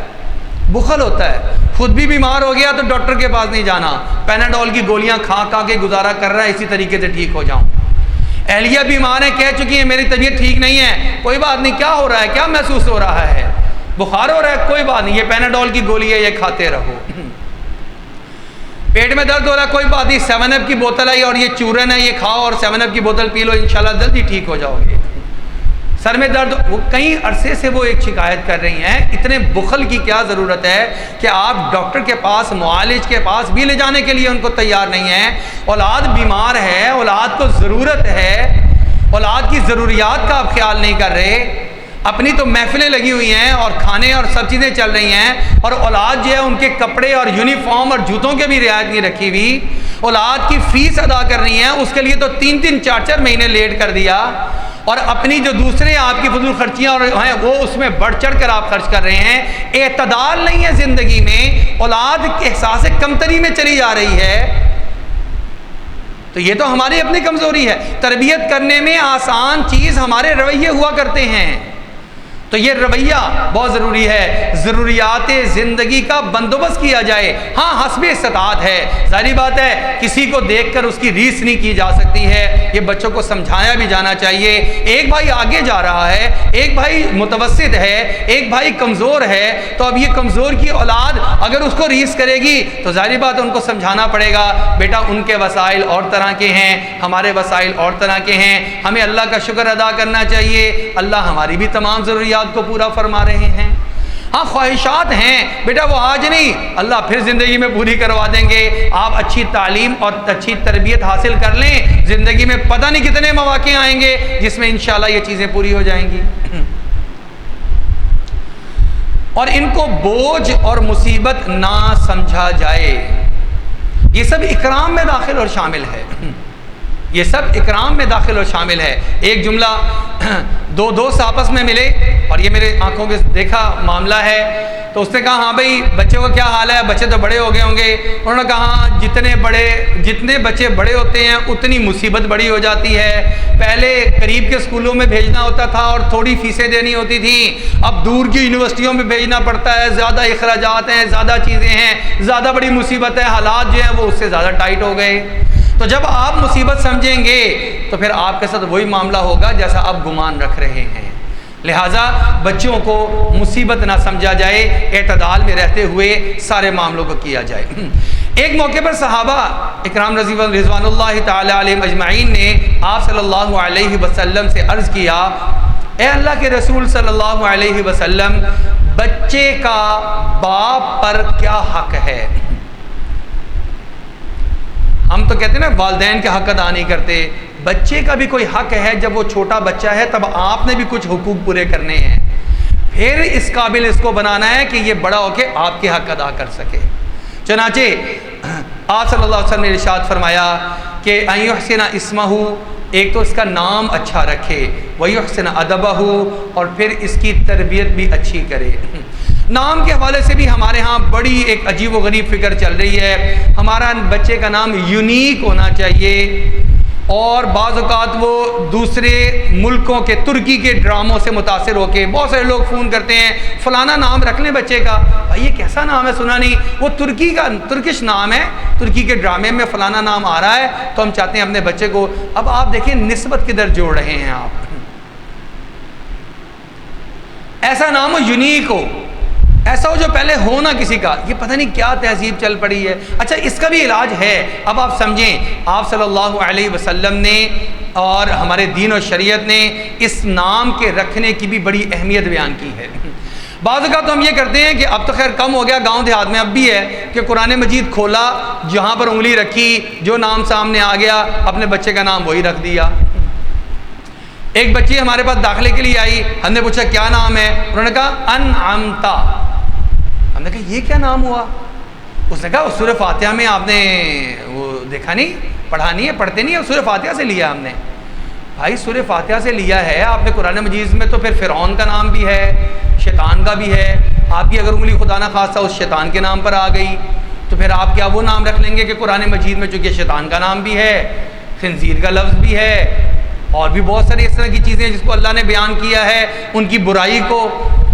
تو یہ ہمارے ہاں یہ چیز جو ہے اس کی بجائے کہ یونیک نام ہو، آپ سمجھیں نام رکھنے کے بھی آداب ہیں۔ دو وجوہات سے عام طور پہ نام رکھا جاتا ہے، سب سے پہلے نسبت کو دیکھ کے رکھا جاتا ہے، نسبت کو۔ حضرات انبیاء علیہ السلام کے نام نسبت کی وجہ سے ہیں، اس میں معنی کو دیکھنے کی ضرورت ہی نہیں ہے۔ آپ نے آدم نام رکھا، آپ نے موسیٰ رکھا، آپ نے ہارون رکھا، آپ نے یحییٰ رکھا، آپ نے زکریہ رکھا، آپ نے ابراہیم رکھا، آپ نے عیسیٰ رکھا، آپ نے جتنے انبیاء علیہ السلام کے ناموں میں سے کوئی نام ہے، آپ نے آپ صلی اللہ علیہ وسلم کے نام پہ نام رکھا، آپ نے آپ صلی اللہ علیہ وسلم کے جو صفاتی نام ہیں ان میں سے کوئی نام رکھا، ایک نسبت ہے، اس کی وجہ سے آپ نام رکھ رہے ہیں، تو معنی پہ غور و فکر کرنے کی ضرورت ہی نہیں، نسبت مقدم ہے، نسبت کی وجہ سے نام رکھیں، انشاءاللہ اس میں اچھے اثرات اللہ پاک منتقل فرما دیں گے۔ حضرات صحابہ رضوان اللہ تعالی علیہم ان کے نام ہیں، بے تحاشا نام آتے ہیں، ان ناموں میں سے رکھ لیں۔ اچھا آپ ان ناموں میں تلاش کریں، آپ کو یونیک نام بھی مل جائیں گے اور صحابہ کی نسبت والے بھی مل جائیں گے۔ صحابیات کے نام آپ تلاش کریں تو آپ کا وہ والا مسئلہ کہ نام یونیک ہونا چاہیے، فاطمہ، عائشہ، زینب، یہ تو سب نے رکھا ہوا ہے جی،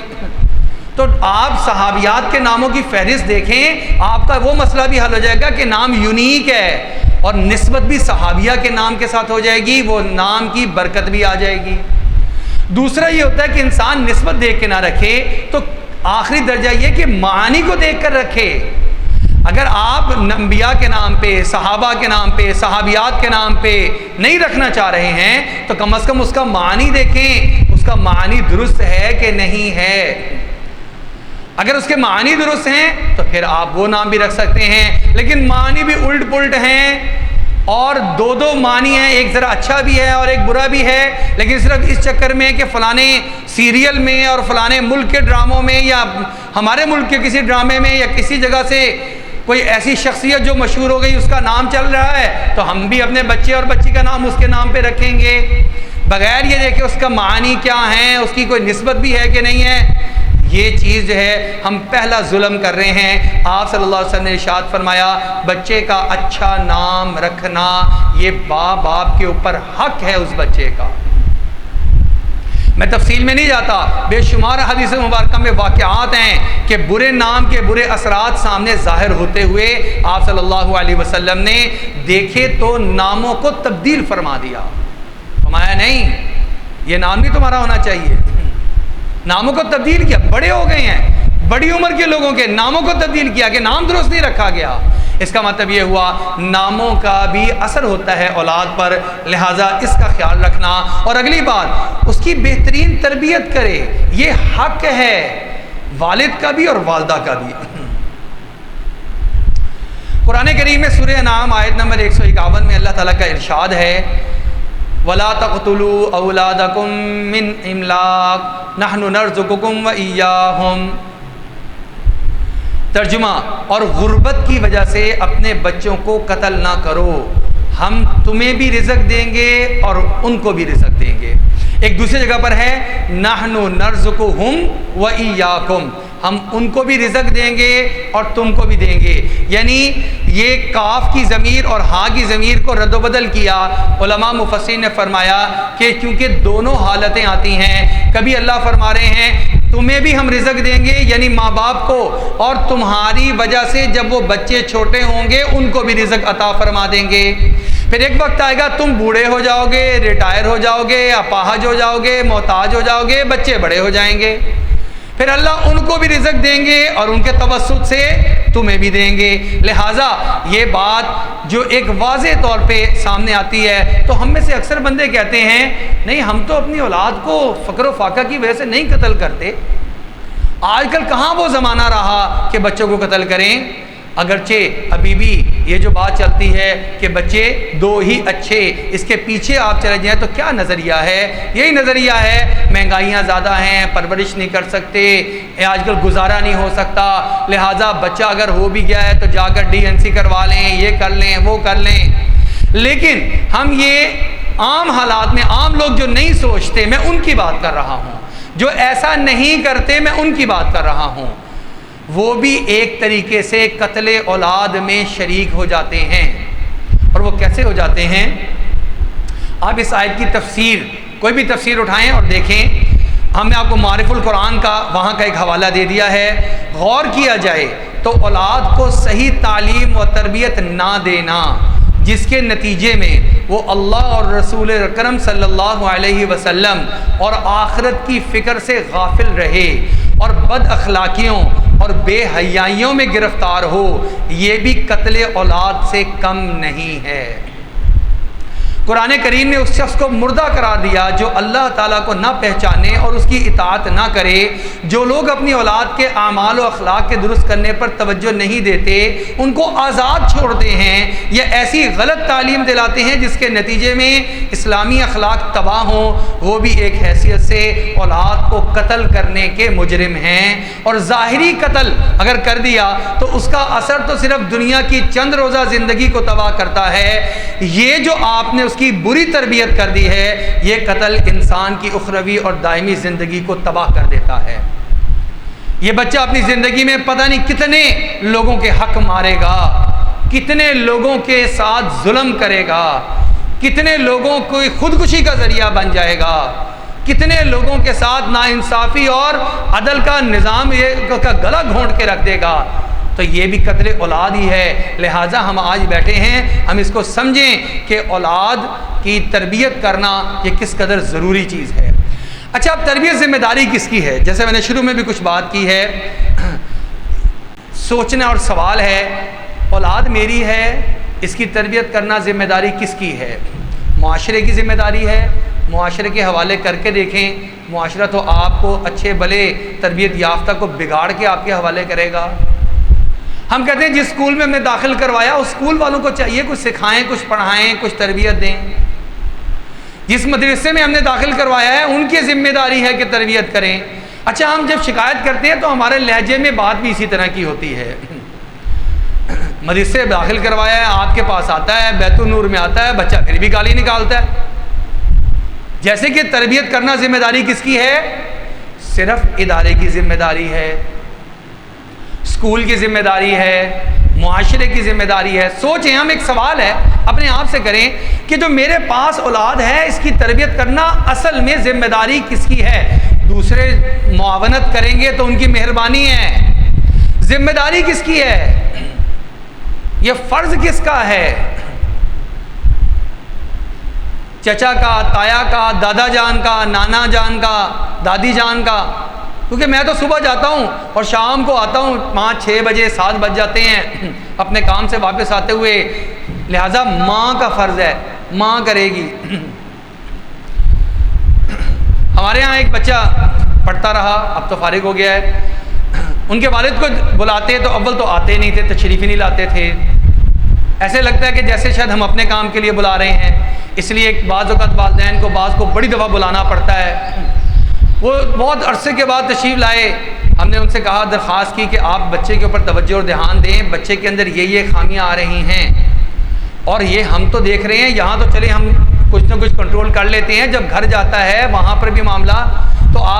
انہوں نے آگے سے بڑے اقوال زرعی ہمیں جنا جی وہ سنائے، اور انہوں نے کہا دیکھیں مولانا صاحب بات یہ ہے، میں تو صبح کو چلا جاتا ہوں کام پہ اور رات کو آتا ہوں،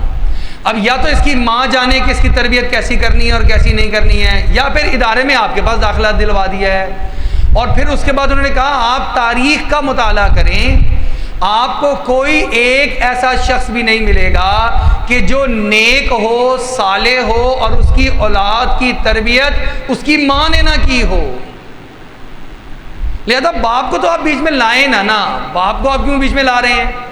کہیں پر آپ دکھا دیں یا تو تاریخ میں کہ باپ کی تربیت جو ہے اس کی وجہ سے کوئی نیک بنا ہو۔ ہم نے تو آج تک یہی سنا ہے کہ ماں کی تربیت سے بنتا ہے، لہذا مجھے نہ پوچھیں بلکہ کس کو پوچھیں؟ ماں کو پوچھیں، وہ کرتی ہے ٹھیک ہے، نہیں کرتی ہے نہیں کرے۔ آپ یہ اچھی طرح جانتے ہیں ماں کا ڈر اور خوف ایک الگ چیز ہے، بیٹے کو اس کی بھی ضرورت ہے، ماں کی شفقت کی بھی ضرورت ہے، ایک باپ کا کردار ہے، اس باپ کے کردار سے کوئی انکار نہیں کر سکتا۔ اگر وہ بچے کو نہ ملا وہ ایک خوف اور وہ ڈر، ماں تو بیچاری یہ کہتے ہوئے بچے کو ڈراتی ہے تمہارے باپ آئیں گے، والد آئیں گے، پاپا آئیں گے، میں ان کو بتاؤں گی۔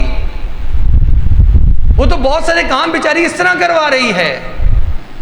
اور آپ اپنی ذمہ داری سے بالکل الگ ہو کے اور تاریخ کے حوالے بھی دے دیں کہ ابھی آج تک جتنے بچے نیک بنے سب کے نیک بننے میں ماں کا کردار ہے، باپ کو کیوں پوچھ رہے ہیں آپ؟ میں اسی لیے آتا بھی نہیں ہوں آپ کے پاس کیونکہ مجھے پتا میری تو ذمہ داری نہیں ہے۔ تو یہ سمجھ لیجئے کہ باپ کی ذمہ داری، بالکل پوری کی پوری ہے، اصل اولاد تو ہماری ہے۔ بچہ ایک ادارے میں گیا 2 سال کے لیے 3 سال کے لیے، لیکن میرے پاس تو اسے رہنا ہے ساری زندگی کے لیے۔ تو جو ساری زندگی رہنا ہے اور میرے دوسرے بچوں کے ساتھ بھی زندگی گزارنی ہے، یہ بڑا ہو کے اپنے بھائیوں کے ساتھ کیا سلوک کرے گا، یہ اپنی بہنوں کی وراثت میں کیا سلوک کرے گا، یہ کیا چیز میں نے بنا دی جو معاشرے کے لیے ایک ناسور بن جائے، معاشرے کے لیے ایک مصیبت بن جائے۔ میں کیا پیدا کر رہا ہوں، کیا تربیت کر رہا ہوں؟ ہو سکتا ہے میرے بڑھاپے میں میرے سامنے کھڑی ہو جب مجھے ہی بھگتنا پڑ جائے۔ اس لیے تربیت کرنا بنیادی طور پہ والدین کی ذمہ داری ہے۔ ہاں، ادارے کا بھی کردار، وہ آپ کا معاون بن سکتا ہے، اور رشتہ دار، اعزا و اقارب، معاشرہ، دوسرے لوگ آپ کے معاون بن سکتے ہیں۔ اور اگر آپ ساری ذمہ داری ادارے پہ ڈال دیں گے تو پھر یہ آپ کی طرف سے ایک زیادتی ہوگی، بچوں کی حق تلفی ہوگی۔ اس لیے یہ بات ذہن میں رکھیں کہ تربیت جو ہے یہ والدین کی ذمہ داری ہے۔ اچھا، اب سوال یہ پیدا ہوتا ہے کہ والدین اولاد کی تربیت کیسے کریں؟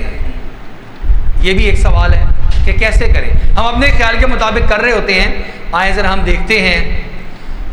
بچوں کی تربیت کیسے کی جائے، بچوں کو نماز کا عادی کیسے بنایا جائے، بچوں کو بری عادتوں سے کیسے بچایا جائے، بچوں کو سچ کا عادی اور جھوٹ سے نفرت کیسے دلوائی جائے، بچوں میں ماں باپ کی خدمت کا شوق کیسے پیدا کیا جائے۔ یہ تربیت کی کچھ چیزیں جو ہم نے لکھی ہیں۔ اس کے علاوہ اور بھی سوالات آپ کے ذہنوں میں آ سکتے ہیں۔ بچوں کو معاشرے کا ایک اچھا شہری کیسے بنایا جائے۔ تربیت کے لیے سب سے بنیادی چیز بچے کے ساتھ تعلق اچھا کرنا ہے۔ ان ساری باتوں کا جواب کیا ہے؟ آپ ایک کام سب سے پہلے کر لیں، اپنے بچے کے ساتھ اپنا تعلق جو ہے وہ مضبوط کر لیں۔ پہلا کام آپ یہ کر لیں، اس لیے کیونکہ ساری اگلی باتیں جو ہے نا، تعلق اچھا کریں بچے کے ساتھ، اگلی باتیں بہت آسان ہیں، اگلے مرحلے انتہائی آسان ہیں۔ سب سے مشکل کام جو ہے وہ یہ ہے۔ اچھا، ہم کہتے ہیں ہمارا تو ہمارے بچوں سے تعلق ہے۔ کون ایسا والد ہو جو کہے گا کہ میرے بچے کا میرے سے تعلق نہیں ہے؟ آئیں ذرا ہم نے چند سوالات مرتب کیے ہیں، اس کو دیکھ لیتے ہیں اور اپنے آپ سے جواب طلب کرتے ہیں۔ کیا آپ اپنے بچے کی پسندیدہ شخصیت ہیں؟ آپ ذرا اپنے اوپر اور اپنے رویے پہ اور اپنے آپ پر یہ سوال کریں، کیا آپ کا بچہ آپ سے اپنے اسکول، اپنے مکتب، مدرسے کے مسائل اور ماحول کو ڈسکس کرتا ہے فیس کے علاوہ؟ وہ تو جب بیچارہ دیکھتا ہے کہ فیس والے جو ہے مجھے بار بار کہہ رہے ہیں، وہ آ کے آپ سے کہتا ہے بابا فیس تو جمع کرا دیں۔ یہ فیس جمع کرانے کے علاوہ کیا اور باتیں آپ سے ڈسکس کرتا ہے؟ کیا آپ کا بچہ آپ کے ساتھ وقت گزارنا پسند کرتا ہے؟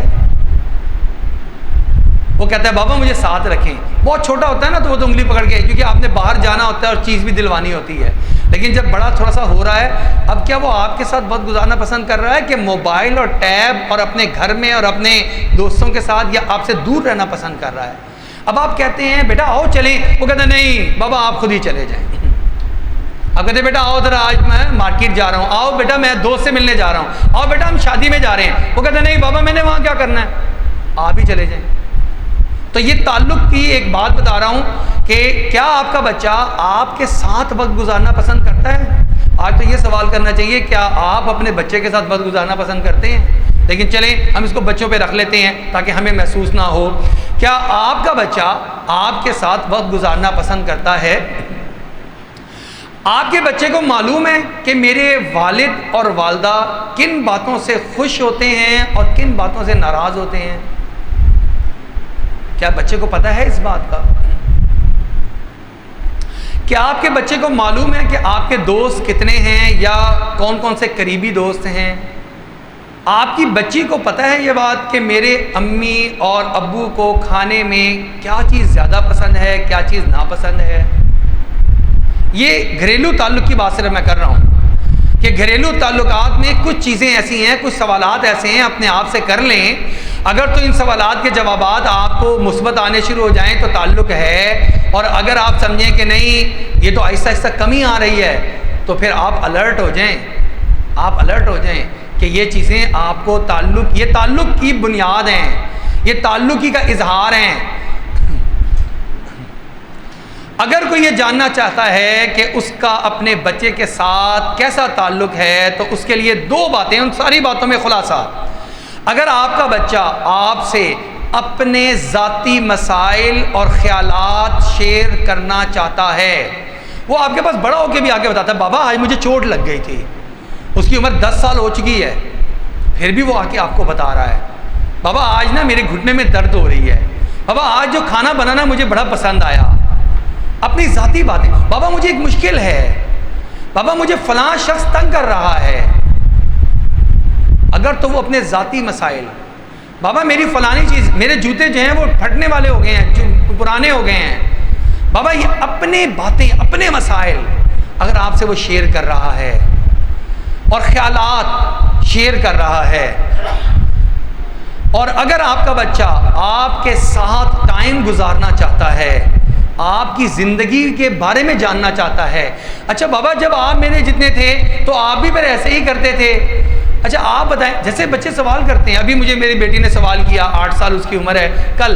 اس نے کہا بابا آپ یہ بتائیں کہ آپ کے زمانے میں بھی اتنی گیمیں تھیں موبائل میں جتنی آج ہیں؟ میں کہا نہیں بیٹا ہمارے زمانے میں تو یہ موبائل تھا، نہیں وہ چھوٹے والا تو ہوگا، میں نے کہا بیٹا وہ چھوٹے والا بھی جب ہم کافی بڑے ہو گئے تب ہی تھا، جب آپ جتنے تھے تب تو یہ بھی نہیں تھا، پھر آپ کیا کھیل کھیلتے تھے؟ میں کہا بیٹا اس ٹائم میں ہم کرکٹ کھیلتے تھے، فٹ بال کھیلتے تھے، گلی ڈنڈا کھیلتے تھے، چھپن چھپائی کھیلتے تھے۔ اب یہ ساری باتیں اس کے لیے بڑی نا اجنبی ہیں، کیونکہ ان چیزوں میں سے کم ہی ہوگا کہ کوئی یہ چیزیں کھیل رہا ہو۔ تو اگر یہ دو باتیں ہیں، آپ کے بارے میں جاننا چاہتا ہے آپ کا بچہ اور اپنے بارے میں آپ کو بتانا چاہتا ہے اور آپ کے ساتھ وقت گزارنا چاہتا ہے، تو اس کا مطلب یہ ہے کہ آپ کا تعلق بچے کے ساتھ اچھا ہے۔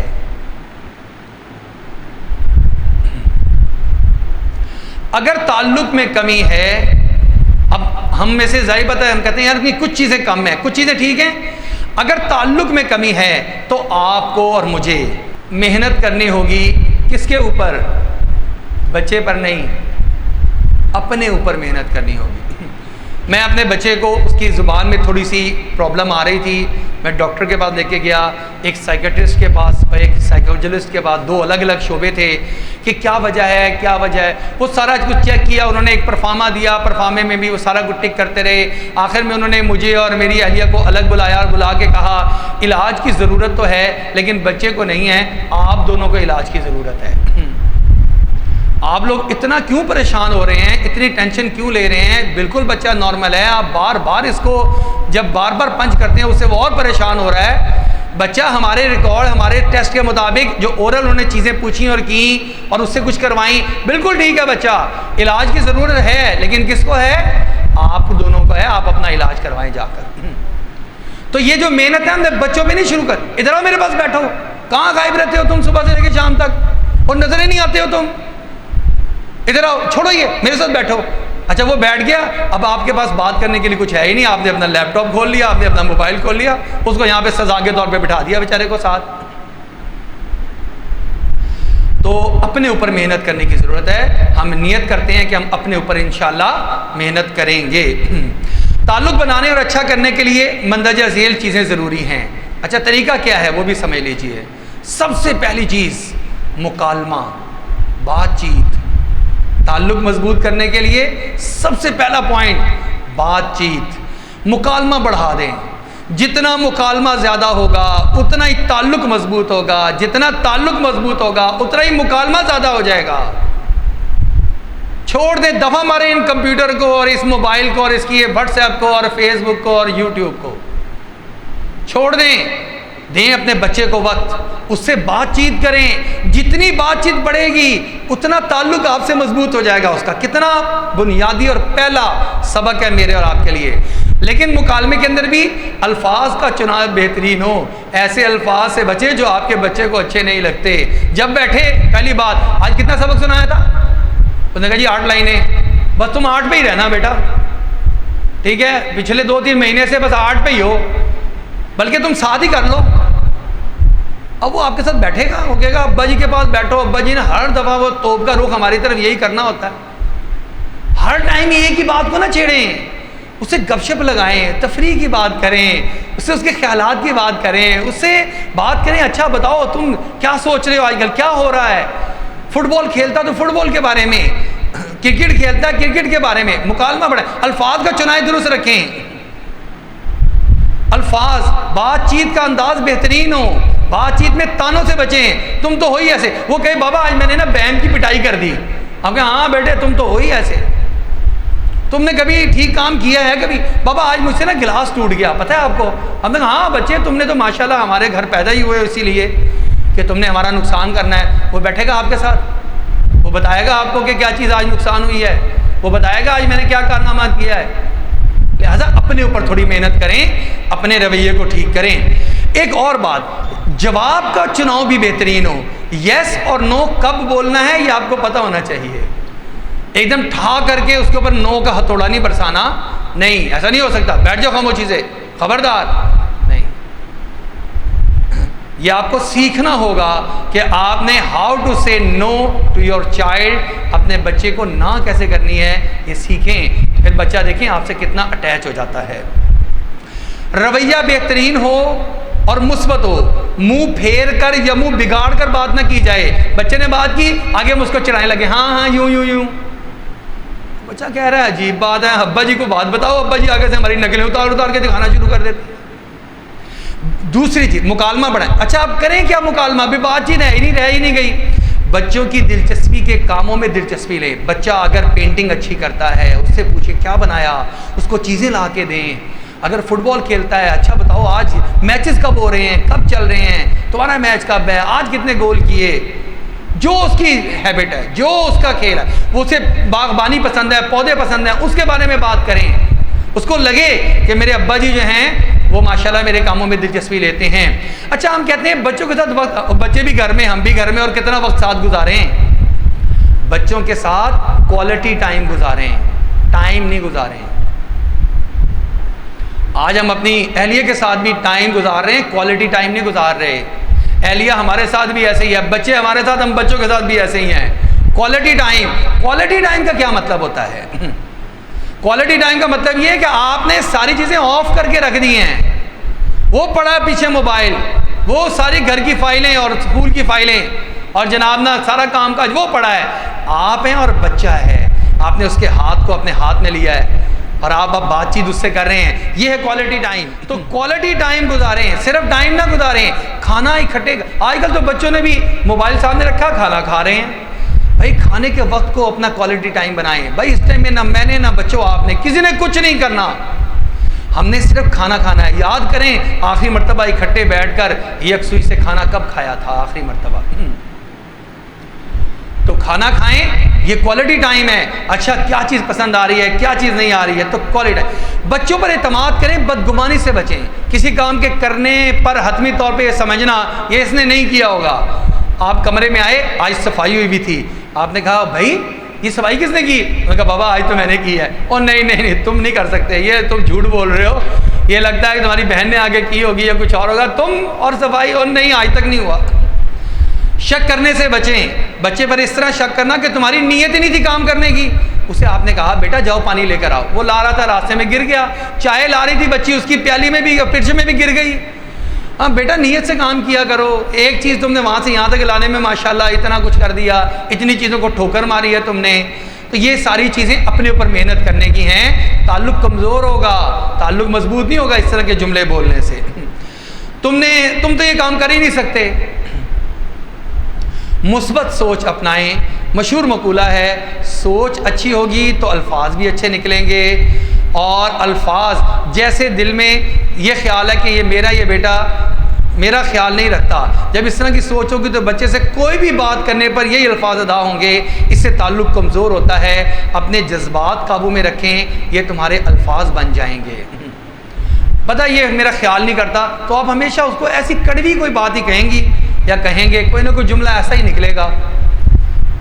خلاصہ یہ کہ اولاد کی اچھی تربیت کے لیے مثبت سوچ، مثبت گفتگو، مثبت رویہ یہ بنیادی کردار ہے۔ اگر آپ اولاد کی اچھی تربیت کرنا چاہتے ہیں تو ہمیشہ مثبت سوچیں۔ مشہور مقولہ ہے اپنی سوچ بدلیے آپ کی زندگی بدل جائے گی، اور انگریزی میں بھی آپ سنتے ہیں کہ تھنک پازیٹیو، ٹاک پازیٹیو، فیل پازیٹیو، یہ اپنی زندگی میں لانا اشد ضروری ہے۔ آپ دیکھیں نبی اکرم صلی اللہ علیہ وسلم جب صحابہ کو کوئی ترغیب دیتے یا کوئی اصلاح فرماتے تو مثبت رویہ اختیار کرتے اور مثبت انداز گفتگو اختیار کرتے۔ پہلے خوبیوں کو سراہتے، بعد میں خامیوں کا تذکرہ کرتے۔ پہلے خوبیاں، شاباش بیٹا بہت اچھے بچے ہو، بس تھوڑا سا یہ دیکھ لو۔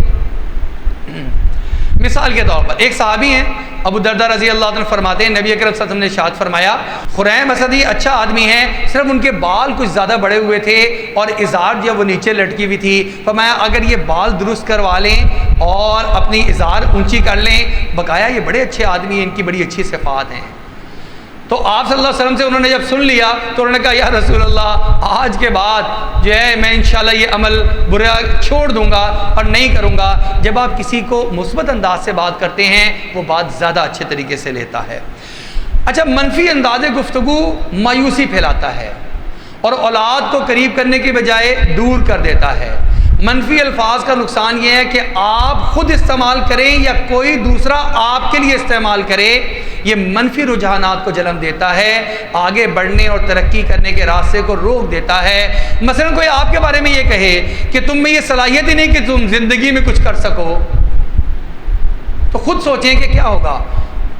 اگر کسی استاد نے کبھی ایسے کہا ہو، کسی بڑے نے ایسے کہا ہو تو ہم پہ کیا گزرتا ہے؟ تم کبھی کامیاب نہیں ہو سکتے، تمہارے لیے آگے بڑھنا ناممکن ہے، یہی جملے اگر بچوں کو کہیں گے تو وہ مایوسی ہی پھیلائیں گے۔ اچھا، اب منفی اور مثبت، ہر بات منفی انداز سے بھی کہی جا سکتی ہے اور مثبت انداز سے بھی کی جا سکتی ہے۔ چنانچہ یہاں دیکھیں منفی جملہ، والدہ کہہ رہی ہیں جو امی کا کہنا نہیں مانے گا وہ جہنم میں جائے گا، اور ایک ہے جو امی کا کہنا مانے گا وہ جنت میں جائے گا۔ جو اللہ تعالیٰ کی نعمتوں پر شکر ادا نہیں کرے گا اس سے نعمتیں چھن جائیں گی، اور وہ دوسرا کہہ رہا ہے کہ جو اللہ تعالیٰ کی نعمتوں پر شکر ادا کرے گا اس کی نعمتوں میں اضافہ ہو جائے گا۔ بات وہی ہے، تھوڑا سا مثبت انداز۔ اپنی چیزیں تنہا کھانے سے برکت نہیں ہوتی، تم اکیلے کھا رہے، شیئر کرواؤ بھائی کو، شیئر کرو بہن کو، بچہ کہتا ہے نہیں کرنا، کہتا ہے تمہارے اس کھانے میں برکت ہی نہیں ہوگی۔ اور مل جل کر کھانے سے برکت ہوتی ہے۔ ایک یہ جملہ ہے بیٹا جلدی سے شیئر کر لو، آپ یہ ایک چیز تھوڑی سی بہن کو دیں گے، بھائی کو دیں گے، آپ کے اس کھانے میں برکت ہو جائے گی۔ تو مثبت انداز سے بات کو کریں، انشاءاللہ اس کا اچھا یہ جو ہمیشہ کا ایک لفظ ہے نا ہم نے پکڑ لیا، اس کا بھی بڑا ہم غلط استعمال کرتے ہیں والدین۔ ہمیشہ، بعض مرتبہ لفظ ہمیشہ کا غلط استعمال دلوں کو توڑنے کا سبب بن جاتا ہے، اس لیے کوشش کریں کہ بچوں سے بات کرنے کے دوران یہ جو لفظ ہمیشہ ہے نا اس کے غلط استعمال سے بچیں۔ لفظ ہمیشہ سے بعض مرتبہ بدگمانی بھی ہوتی ہے، لہٰذا اس گناہ سے بچنا بھی لازم ہے۔ آپ ہمیشہ چھوٹے بھائیوں کو تنگ کرتے ہیں، وہ تو بیچارہ دن میں ایک مرتبہ یا دو مرتبہ تنگ کر لیتا ہے اور کبھی خیال بھی رکھتا ہے، کھیلتا بھی ہے، آپ نے وہ کھیل نہیں دیکھا، اس کا سنبھالنا نہیں، آپ ہمیشہ آپ نے اس کے اوپر ایک حکم لگا دیا ہمیشہ کا۔ اب بچہ کہتا ہے بابا ہمیشہ تو نہیں کرتا، ہم کہتے ہیں نہیں چپ رہو، ہمیشہ۔